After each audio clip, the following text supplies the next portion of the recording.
புறம்பே இருக்கிறவர்களுக்கோ எல்லாம் உவமைகளாகவே இருக்கின்றன.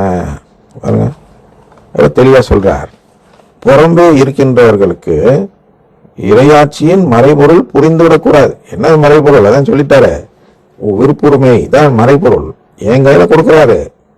விருப்புரிமை என்ற அதிகாரத்தை, ஒரு உரிமையை கொடுக்கிறார்.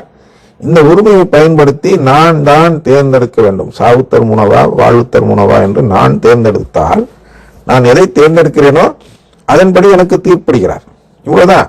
மார்ட்டின் லூத்தர் திடீர்னு வராரு 500 ஆண்டுகளுக்கு முன்பு, அதாவது இயேசுக்கு பின் 1500 ஆண்டுகளுக்கு பின் மார்ட்டின் லூத்தர் ஒரு புதிய செயல்முறையை சொல்லித் தருகிறார்.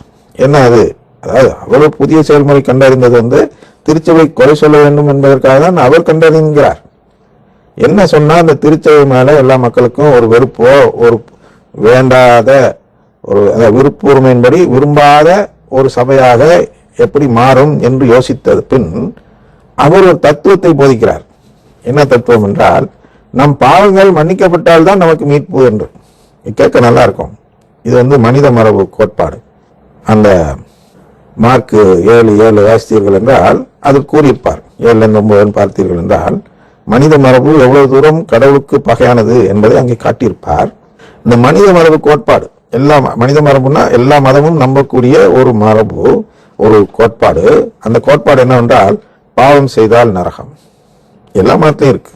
அதை கொண்டு கிறிஸ்தவ மதத்துக்குள்ள அது மற்ற மதத்துடைய கோட்பாடை புகுத்துகிறார். கிறிஸ்தவ மதத்தை மற்ற மதம் போன்ற ஒரு மதமாக, அப்படின்னா இதையும் நெருப்பாக மாற்றுகிறார்.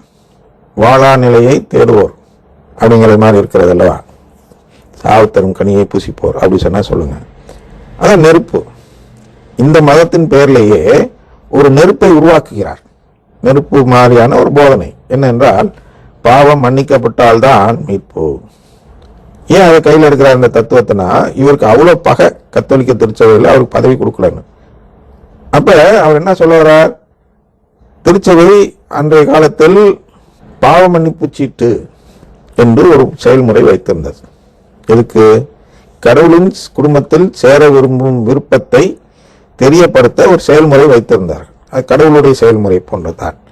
அதாவது திருச்சபையில் என்ன செயல்முறை வைத்தாலும் அது கடவுளும் அந்த செயல்முறையின் அடிப்படையில் விருப்புரிமை காட்டிவிட்டார்கள் என்ற அந்த தத்துவத்தின் அடிப்படையில் மீட்பு தருவேன் என்று சொல்லியிருக்கிறார் அல்லவா?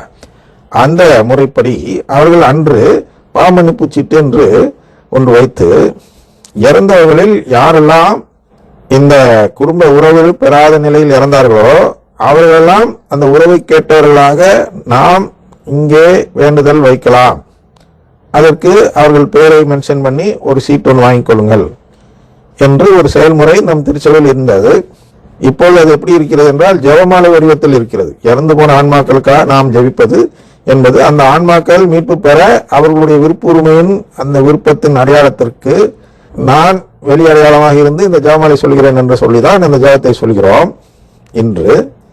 அன்று அது பாவ மன்னிப்பு சீட்டாக இருந்தது.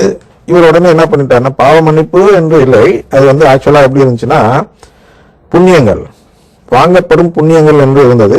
தமிழாக்கத்தில் பாவ மன்னிப்பு சீட்டு அப்படின்னு மாத்திட்டாங்க. அந்த புண்ணியங்கள் என்று இருந்தது அல்லவா?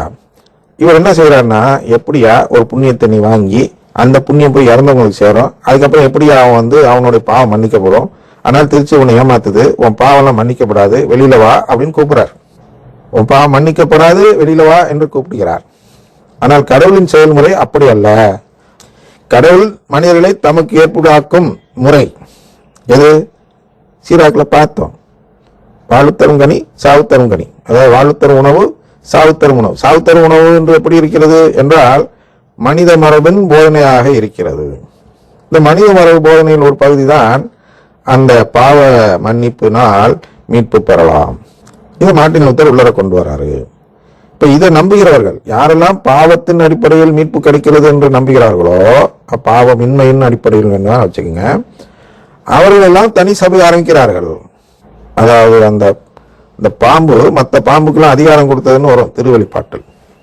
அதுபோன்று இந்த ஒரு தவறான ஒரு கோட்பாடு பாம்புக்கு உருவாக்கப்படுத்தப்பட்டிருக்கிறது.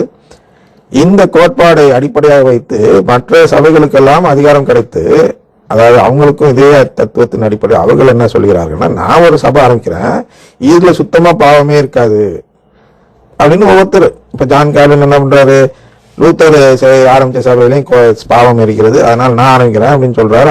அதுதான் சிஎஸ்ஐ என்று அழைக்கிறோம் நம்முடைய பகுதியில். அது வந்து அதுல இருந்து பிரியுது, அதுல இருந்து பெந்தோஸ் வருதுன்னு வச்சுக்குவோம். அதை செவன்த் அப்படி இப்படிலாம் பிரிய எல்லாத்தையும் நம்ம சொல்ல முடியாது. அதுல இருந்து பெந்தோஸ் என்ன சொல்லுதுன்னா, நான் வந்து இன்னும் சுத்தமா இருப்பதனால என் மேல தூயாவே இறங்குறா இருப்பார் அப்படின்னு ஒரு சபை ஆரம்பிக்கப்படுகிறது இல்லையா? இப்படி எல்லாமே அந்த தத்துவத்தின் அடிப்படையில், எந்த அறிவு இல்லாத நிலையில் எப்படி மீட்கப்படுகிறோம், எப்படி கடவுள் நம்மை ஏற்புடைய ஆக்குகிறார் என்று அந்த முறையை அறிந்து கொள்ளாதவர்களாக அவர்களாக ஒரு செயல்பாட்டை உருவாக்குகிறார்கள். அதான் இங்க சொல்லப்படுகிறது. அதாவது கடவுள் மனிதர்களை தமக்கு ஏற்புள்ளாக்கும் முறையை அறிந்து கொள்ளாமல் அவர்கள் தங்கள் முயற்சியாலேயே அவருக்கு ஏற்புடையவர்கள் ஆக முயல்கிறார்கள். அப்படின்னா அவங்க தங்கள் முயற்சியாலேயே தங்களுடைய செயல்முறையை கடவுளின் செயல்முறை என்று சொல்ல பார்க்கிறார்கள். நாளை முதல் பார்ப்போம்.